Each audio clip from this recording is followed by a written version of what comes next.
오늘 이제 여러분들과 살펴볼 데살로니가 후서 강의 7번째 말씀의 핵심 구절은 5절 말씀이 되겠습니다. 주께서 너희 마음을 인도하사 하나님을 사랑하게 하고 또 인내하며 그리스도를 기다리게 하시기를 원하노라. 바로 이 말씀에 오늘 우리가 살펴보고자 하는 그 말씀의 핵심 이제 내용이 이제 담겨져 있습니다. 그래서 오늘 전해드릴 말씀의 제목은 마지막 때에 가까운 이 시대에 우리는 어떻게 믿음 생활을 해야 될까요? 라는 이런 제목을 가지고 여러분과 이제 말씀을 좀 나누고자 합니다.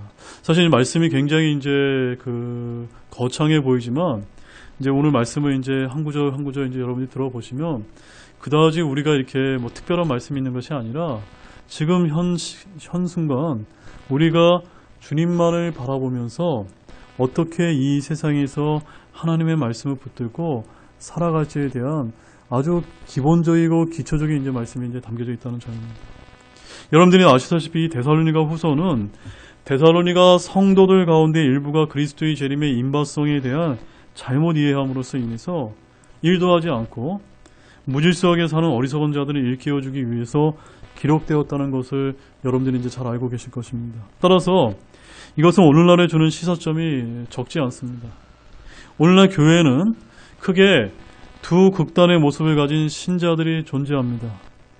한 극단은 그리스도의 재림의 날이 가까이 왔다고 해서 일상을 내팽개치고 산으로 기도하러 가는 그런 신자들이 있습니다. 이들은 현재의 삶을 위해 최선을 다하지 않습니다. 그리고 또 다른 극단은 아예 그리스도의 재림이나 휴거 따위에는 전혀 무관심한 그런 신자들이 있다는 점입니다. 둘 다 영적으로 문제가 있다는 것을 저와 여러분들은 잘 알고 계실 것입니다. 그렇다면 우리는 이런 양극단의 이런 모습의 신자들과 달리 이 마지막 때에 어떻게 믿음 생활을 해야 될까요? 그 질문에 대한 답이 오늘 본문에 바울의 기도 요청 형식으로 기록이 되어 있는데 그 말씀들을 우리 이제부터 이제 보도록 하겠습니다. 자, 본문을 보겠습니다. 본문 1절과 2절을 다시 보겠습니다. 끝으로 형제들아 우리를 위해 기도하되 주의 말씀이 너희와 함께 있을 때와 같이 자유로운 행로를 가져 영광스럽게 되며 또 우리가 부당하고 사악한 사람들에게서 구출되도록 기도하라. 모든 사람이 믿음을 갖고 있지는 아니하니라. 사도 바울의 기도 부탁으로 지금 3장 말씀이 시작을 하고 있습니다. 우리를 위해 기도하라. 우리를 위해 기도하라. 우리는 다른 사람을 위해 꾸준히 기도해 주어야 될 뿐만이 아니라 사역자 역시도 기도를 부탁하고 요청을 해야만 됩니다. 성도들은 각자 자신을 위한 기도뿐만이 아니라 서로를 위해 기도해야 됩니다. 그런데 사도 바울의 기도 제목이 무엇인지 한번 보시기 바랍니다. 두 가지 이제 기도 제목이 있는데 첫째가 무엇일까요? 그것은 주의 말씀이 너희와 함께 있을 때와 같이 자유로운 행로를 가져 영광스럽게 되게 기도하라는 것입니다. 여러분 이런 기도를 하고 계십니까? 특별히 우리 이제 독립침례교회에 다니시는 우리 성경 신자들은 이 기도를 열심히 해야 됩니다. 그 다음에 이제 두 번째 기도 제목은 우리가 부당하고 사악한 자들에게 구출되도록 기도하라는 것입니다. 먼저 예나 지금이나 주의 말씀이 자유로운 행로를 가지는 것이 너무너무나 중요한 것 같습니다. 맞습니까, 여러분? 공산국가나 이슬람 국가를 한번 생각해 보시기 바랍니다. 그런 나라들과 우리 대한민국과 다른 점이 무엇입니까? 다른 것이 아니라 바로 주의 말씀이 자유로운 행로를 가진 나라냐 아니냐에 이제 달려있다는 점입니다. 역사적으로 볼 때 주의 말씀이 자유로운 행로를 가졌던 나라들은 예나 지금이나 잘 사는 곳이 많습니다. 한마디로 종교의 자유, 신앙의 자유가 있는 나라들이기 때문입니다. 특히 우리가 이제 미국에 있는 교회사를 이제 보게 되면 미국도 초창기부터 신앙의 자유가 있지는 않았습니다. 그들이 투쟁을 했고 특히나 침례 성도들이 침례 교회의 자유만 부르짖지 않고 모든 종교의 자유를 부르짖어서 지금의 미국에 이르렀다는 사실입니다. 결국 종교의 자유는 신앙의 자유를 가져왔던 것입니다. 그래서 우리 대한민국도 신앙의 자유, 종교의 자유가 억압받지 않도록 열심히 기도해야만 됩니다. 특별히 이 대한민국이 너무나 이제 좌경화되어 있기 때문에 이번에 이제 대선에서도 잘못된 좌경화된 지도자가 뽑혀서 우리 대한민국의 신앙의 자유와 종교의 자유가 억압받지 않도록 우리가 열심히 기도해야 될 줄로 저는 여러분에게 좀 간곡히 부탁을 드리겠습니다. 특히 우리와 같은 이제 독립침례 교회들은 킹 제임스 성경을 사용함에 있어서 더더욱더 바른 주의 말씀이 자유로운 행로를 가질 수 있도록 열심히 기도해야만 됩니다. 그렇지 않습니까, 여러분? 그렇게 주의 말씀이 자유로운 행로를 가지게 될 때 하나님의 말씀은 영광스럽게 되는 것입니다. 어떻게 된다고요? 영광스럽게 되는 것입니다. 이것이 역사가 증명해 왔다는 것을 우리는 잘 알고 있습니다. 특히 우리는 그 중에서도 복음의 말씀이 믿는 자들에서 영광스럽게 된다는 사실을 잘 알아야만 합니다. 왜냐하면 믿지 않는 자들에게 복음을 전해서 그들이 믿게 되는 일이야말로 주의 말씀에 영광을 돌리는 일이기 때문입니다. 우리 사도행전 13장 47절과 48절 말씀을 이제 보시겠습니다. 주께서 이같이 우리에게 명령하여 이르시되 내가 너를 이방인들의 빛으로 세웠나니 이것은 내가 땅끝까지 구원을 전하게 하려 함이라 하셨느니라 하매 이방인들이 이 말을 듣고 즐거워하며 주의 말씀에 영광을 돌리고 영원한 생명에 이르도록 정해진 자들은 다 믿더라. 여러분, 이 말씀에 의하면 하나님의 말씀에 영광을 돌리는 것이 얼마나 기쁜 일입니까? 그렇지 않습니까, 여러분? 어떻게 하면 주의 말씀에 영광을 돌릴 수 있게 되었다고 말씀하고 있습니까? 우리가 이방인들의 빛으로 세운 자처럼 땅끝까지 구원을 전하게 될 때 주님의 말씀이 영광스럽게 된다는 점입니다. 아멘이세요? 이것을 믿으시기 바랍니다. 이 말씀처럼 이런 복음의 역사가 계속해서 일어나도록 우리는 끊임없이 기도해야만 됩니다. 우리가 이 일을 잘하지 못할 때는 우리를 대신해서 바울과 바나바처럼 선교사로서 복음을 전하는 분들을 위해서 우리가 기도해야 됩니다. 더욱이 지속적인 복음 사역을 위해 바울과 같은 선교사들과 사역자들이 부당하고 사악한 자들의 손에서 구출되도록 기도 요청을 하고 있는데 이는 언제나 그들이 위험 가운데 노출되어 있었기 때문이라는 점입니다. 2절 하반절 보십시오. 거기에는 모든 사람이 믿음을 갖고 있지는 아니하니라 라고 이제 되어 있습니다. 바울이 왜 이런 말을 했을까요? 그만큼 복음을 전하는 사역이 어떻기 때문입니까? 쉽지 않기 때문입니다. 바울 당시에는 더더욱 그랬습니다. 그때는 기독교 신앙을 전파하는 초기였기 때문에 사방에서 믿음을 가진 사람을 만나기가 쉽지 않았습니다. 그런 위험에도 불구하고 그들은 복음을 전하기 위해 나아갔기에 지금 우리가 이렇게 있음을 우리는 알아야만 합니다. 지금도 마찬가지입니다. 우리가 세상에 나가보면 모든 사람이 믿음을 갖고 있지 않기 때문에 복음을 전하고 그리스도인으로서 살아가는 것이 여간 쉽지 않습니다. 특히 지금처럼 역병이 창궐할 때는 교회에서 예배조차 드리는 것조차 눈치를 봐야만 합니다. 그 이유는 모든 사람이 우리와 같은 동일한 믿음을 갖고 있지 않기 때문입니다. 아무튼 우리 주님께서는 이러한 악한 세대, 이런 음란한 세대를 향해서 뭐라고 이제 말씀하셨냐면 마가복음 9장 19절에서 이렇게 이제 말씀하셨습니다. 오 믿음이 없는 세대여, 내가 언제까지 너희와 함께 있어야 하겠느냐?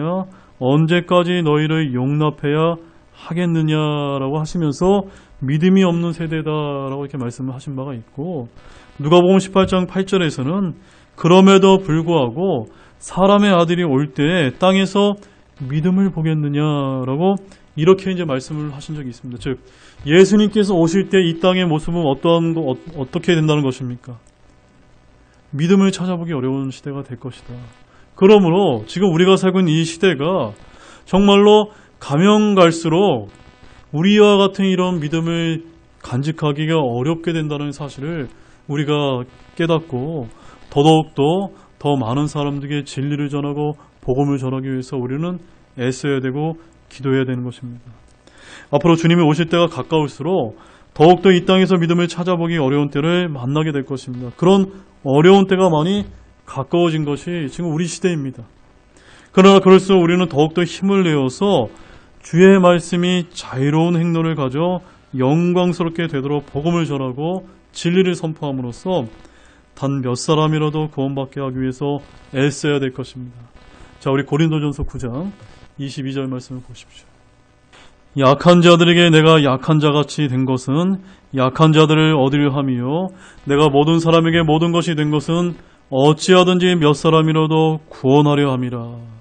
여기 뒷부분에 핵심 구절이 있습니다. 어찌하든지 몇 사람이라도 구원하려 함이라. 여러분 어떻습니까?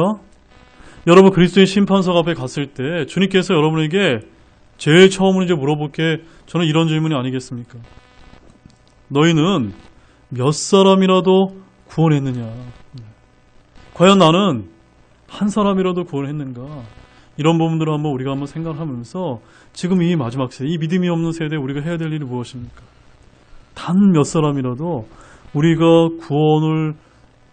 구원을 받도록 어떤 믿지 않는 영혼들에게 찾아가는 일이 아닐까, 또 복음을 선포하는 것이 아닐까 하는 저는 여러분에게 이렇게 도전적인 질문을 드리겠습니다. 본문 3절을 보겠습니다. 읽겠습니다. 그러나 주께서는 신실하사 너희를 굳게 세우시고 악으로부터 너희를 지키시리라.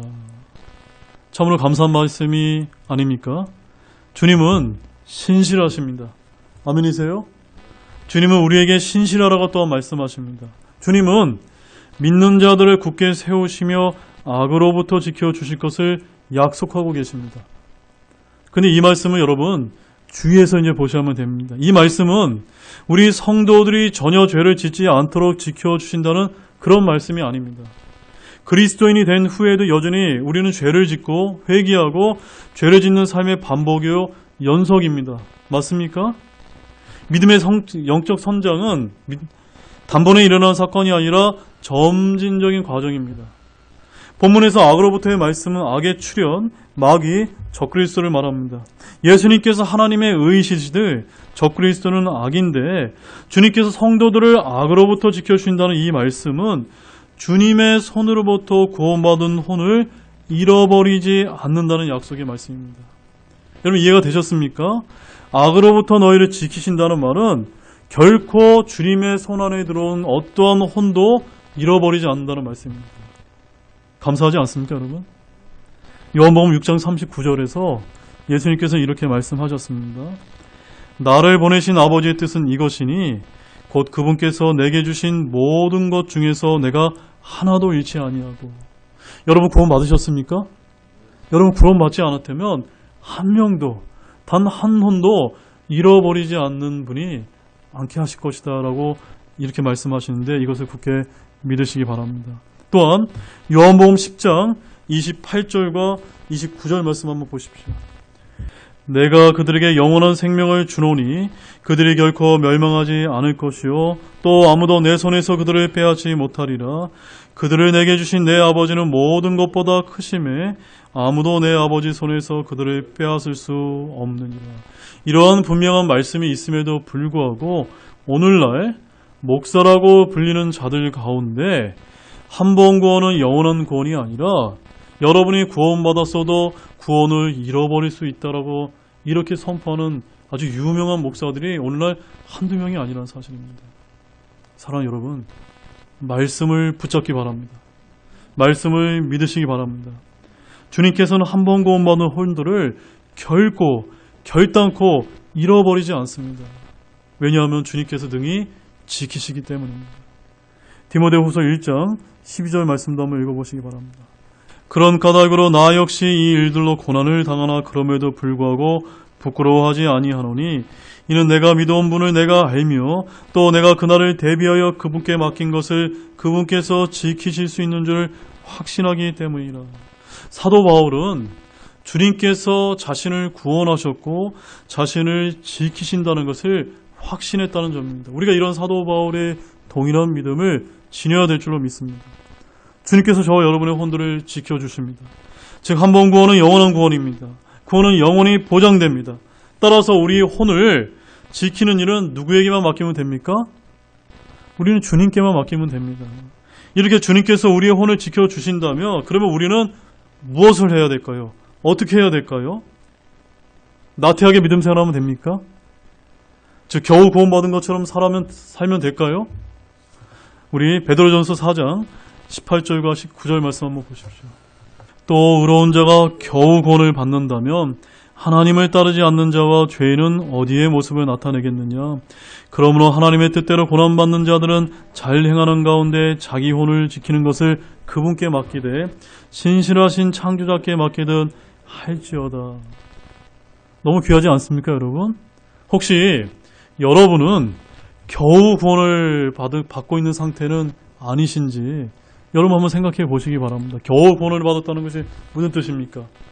달랑 구원만 받아가지고 구원만 받았을 뿐이지 그리스도인다운 것들이 아무것도 우리가 행하지 않는 것을 말하는 것입니다. 주님께서는 하나님의 뜻대로 고난받는 자리 잘 행하기를 원하신다는 겁니다. 우리는 우리가 받은 구원을 잃어버리지 않는 대신에 우리에게 허락된 보상을 잃어버리지 않도록, 빼앗기지 않도록 우리가 지켜야 될 줄로 믿으시기 바랍니다. 겨우 구원받는 자가 되어서는 곤란합니다. 하나님의 뜻대로 믿다가 고난을 받더라도 인내하고 견디는 모든 분들이 되시기 바랍니다. 본문 4절 말씀 보겠습니다. 너희에 관하여는 우리가 너희에게 명령하는 것들을 너희가 행하고 또 앞으로 행하리라는 것을 우리가 주 안에서 확신하노니. 자, 바울은 이 편지를 쓰면서 데살로니가 교회 성도들의 순종을 확신했습니다. 주의 말씀을 믿을 뿐 아니라 순종해야 됩니다. 여기서 우리가 너희에게 명령하는 것들이란 말씀에 여러분들이 주목을 하시기 바랍니다.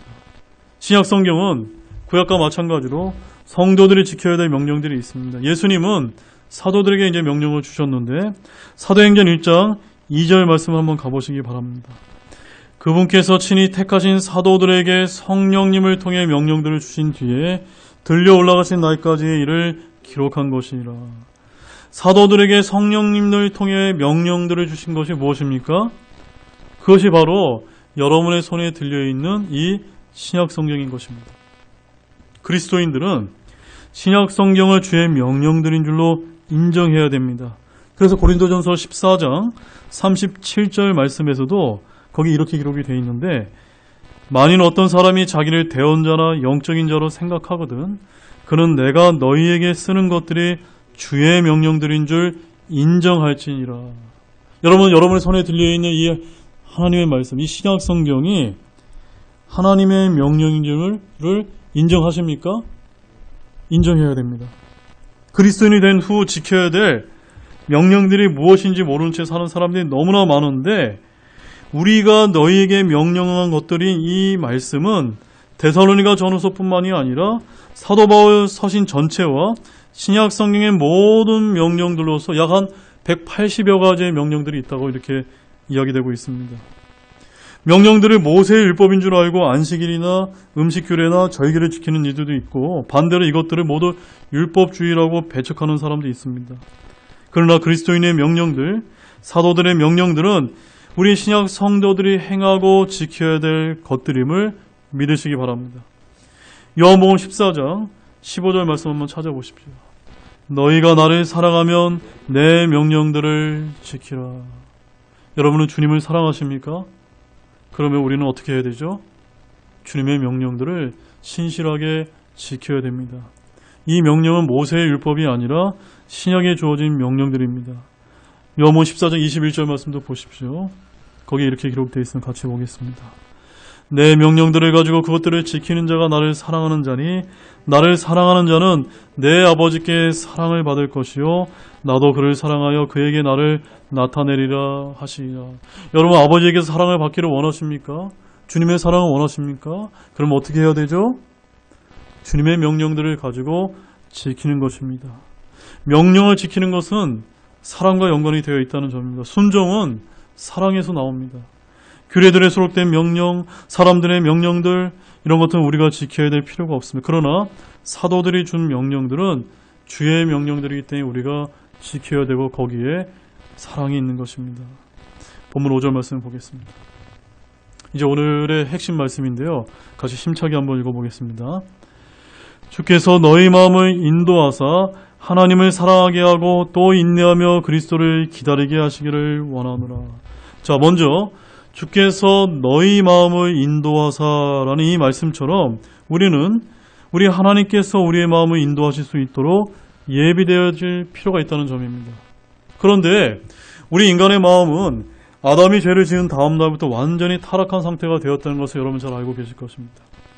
그래서 복음을 듣고 구원을 받았어도 우리는 조금만 망심을 하며 금방 마음이 타락한 본성에 따라 육신적으로 반응하고 행하게 되어 있다는 점입니다. 그래서 우리는 늘 어떻게 해야만 됩니까? 늘 성경 말씀을 읽고 기도하는 습관이 중요합니다. 왜냐하면 우리의 마음을 지키기 위해서입니다. 그런데 방금 읽은 말씀과 연관 지어 본다면 주님께서 우리의 마음을 지키시고 인도하시도록 하기 위함이 중요한데 이것이 믿음 생활에 있어서 너무너무나 중요하다는 사실입니다. 이제 그 다음으로는 주님께 인도받은 우리의 마음으로 우리가 어떻게 해야 될까요? 세상을 살아가면 될까요? 그래서는 안 됩니다. 주께서 우리의 마음을 인도하시면 우리는 하나님을 사랑하게 되어 있습니다. 그것이 주 하나님께서 우리의 마음을 원하시는 이유이기 때문입니다.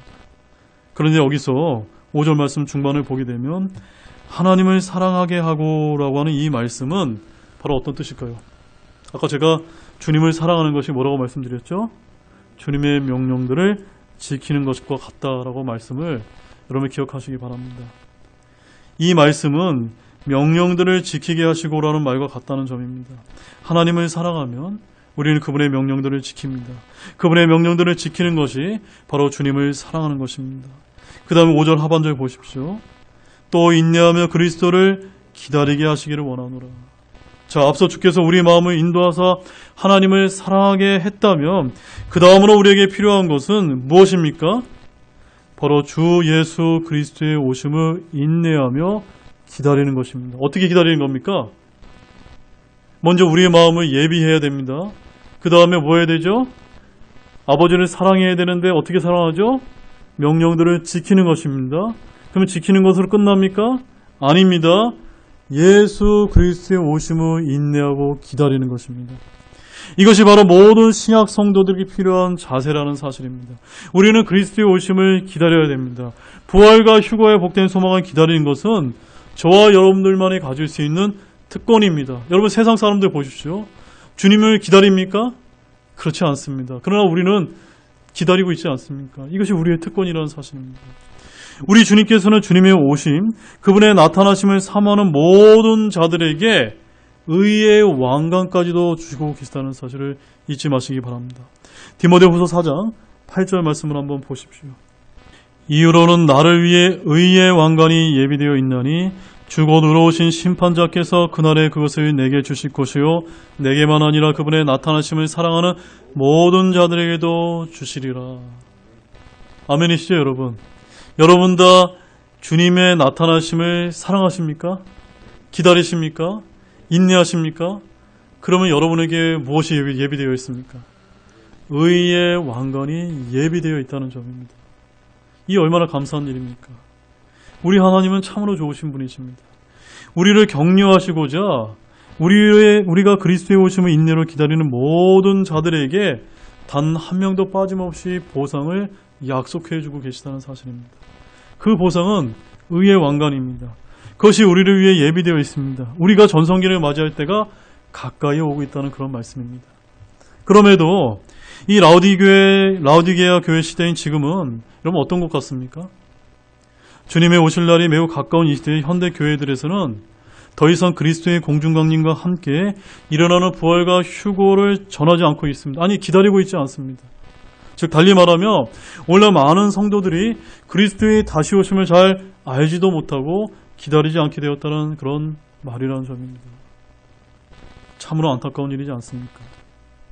그러나 이렇게 그리스도의 오심은 우리뿐만이 아니라 모든 창조물이 간절히 기대하며 기다리는 것이라고 로마서 8장 19절에 기록이 되어 있습니다. 즉 기다리는 사람은 어떤 사람일까요? 바라는 사람입니다. 그리스도의 오심을 바라지 않는 사람은 기다릴 일도 없습니다. 그리스도의 오심을 바라고 사모하는 사람은 인내로 기다리게 되어 있습니다. 우리가 보물을 하늘에 쌓아두었다면 어디에 쌓아두었다고요? 땅이 아니라 여러분의 보물을 하늘에 쌓아두었다면 여러분은 누구를 기다리게 될까요? 그리스도의 오심을 기다리게 될 것입니다. 그러나 여러분의 그 관심과 여러분의 마음과 여러분의 보물을 땅에 두었다면 주의 오심을 바라거나 사모하지 않게 될 것입니다. 우리의 생활 방식이 하늘에 있다면 그 사람은 주님의 다시 오심을 기다릴 것입니다. 빌립보서 3장 20절 말씀을 보십시오. 우리의 생활 방식은 하늘에 있으며 또한 거기로부터 오실 구원자 주 예수 그리스도를 우리가 기다리고 있는데, 우리의 생활 방식이 하늘에 있는 사람들은 주 예수 그리스도를 기다리게 되어 있다는 점입니다. 여러분, 여기에 생활 방식이라고 되어 있는 그 영어 단어를 한번 보시죠. 뭐라고 되어 있습니까? conversation으로 되어 있죠. 이것이 오늘날 현대에 어떻게 쓰이고 있습니까? 의사소통, 대화라고 되어 있지 않습니까? 뭔가 이상하지 않습니까? 아니, 대화가 생활 방식이 맞습니까? 이게 뭘 뜻하냐면요, 과거에는 conversation, 바로 우리의 말과 우리의 이게 언어 습관이 우리의 뭘 뜻한다는 겁니까? 생활 방식을 나타낸다는 것입니다. 바로 저와 여러분의 생활 방식, 우리의 말과 행실이 하늘에 가 있습니까? 그런 자가 되어야 우리는 주 예수 그리스도를 기다리는 자가 된다는 점입니다. 디도서 2장 13절 말씀 보십시오. 저 복된 소망과 위대하신 하나님, 우리 구원자 예수 그리스도의 영광스러운 나타나심을 기다리게 하셨느니라. 우리 주님께서는 우리로 하여금 기다리게 하셨다는 점입니다. 여러분은 지금 주의 오심, 즉 우리 구원자 예수 그리스도의 영광스러운 나타나심을 얼마나 사모하며 기다리고 계십니까? 아멘이세요? 사모하며 기다리시기 바랍니다. 이제 결론을 맺겠습니다.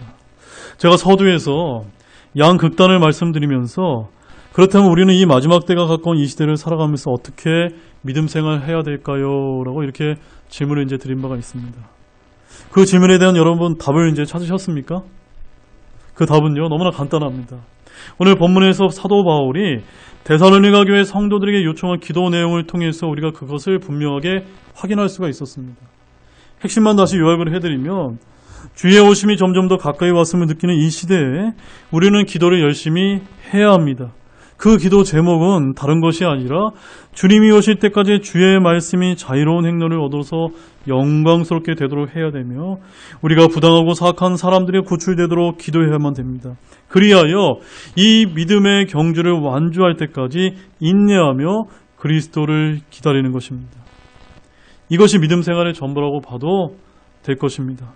복음과 말씀을 전하고 인내로 예수님을 기다리는 삶, 이것이 바로 우리가 해야 될 믿음의 일이요 믿음 생활이라는 점입니다.